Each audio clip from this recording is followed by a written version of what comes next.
मोदी जी की हालिया बैठकें जिनपिंग और पुतिन के साथ काफी चर्चा में रही हैं।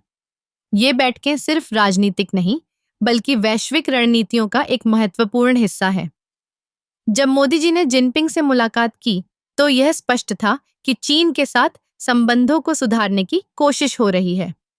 लेकिन क्या यह सच में संभव है? चीन के साथ हमारी सीमाओं पर तनाव और व्यापारिक मुद्दे हमेशा से रहे हैं। मोदी जी की कोशिश है कि हम एक संतुलित संबंध स्थापित करें, लेकिन क्या यह सिर्फ एक दिखावा है?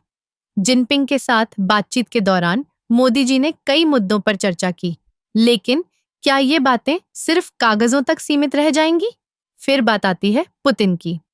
रूस के साथ भारत का संबंध हमेशा से मजबूत रहा है, लेकिन हाल के वर्षों में यह संबंध भी चुनौतीपूर्ण हो गए हैं। पुतिन के साथ बैठक में मोदी जी ने ऊर्जा और रक्षा सहयोग पर जोर दिया, लेकिन क्या यह सहयोग हमें पश्चिमी देशों के दबाव से बचा पाएगा? अब ट्रंप का बयान सुनिए। उन्होंने भारत और अमेरिका के संबंधों को एकतरफा आपदा करार दिया। यह बयान सुनकर ऐसा लगता है जैसे ट्रंप ने भारत की विदेश नीति पर सीधा हमला किया है। क्या यह सच में एकतरफा है? क्या अमेरिका ने कभी भारत को समानता का दर्जा दिया है? भारत और अमेरिका के बीच व्यापारिक संबंधों में असंतुलन है। अमेरिका हमेशा से अपने फायदे के लिए भारत का इस्तेमाल करता आया है। ट्रंप का यह बयान इस बात का संकेत है कि वे भारत को एक कमजोर साथी मानते हैं। लेकिन क्या हम सच में इतने कमजोर हैं? मोदी जी की विदेश नीति में एक स्पष्ट दृष्टिकोण है। वे भारत को एक वैश्विक शक्ति बनाना चाहते हैं।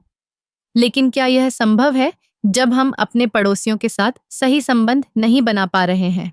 इस समय हमें अपनी रणनीतियों पर ध्यान देने की जरूरत है।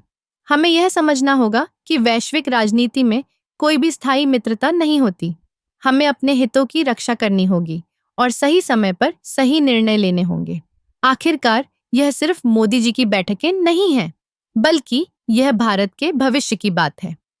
हमें यह तय करना होगा कि हम किस दिशा में बढ़ना चाहते हैं। क्या हम एक स्वतंत्र और मजबूत भारत की ओर बढ़ेंगे, या फिर वैश्विक शक्तियों के बीच एक मोहरे की तरह रहेंगे? यह सवाल हमें खुद से पूछना होगा।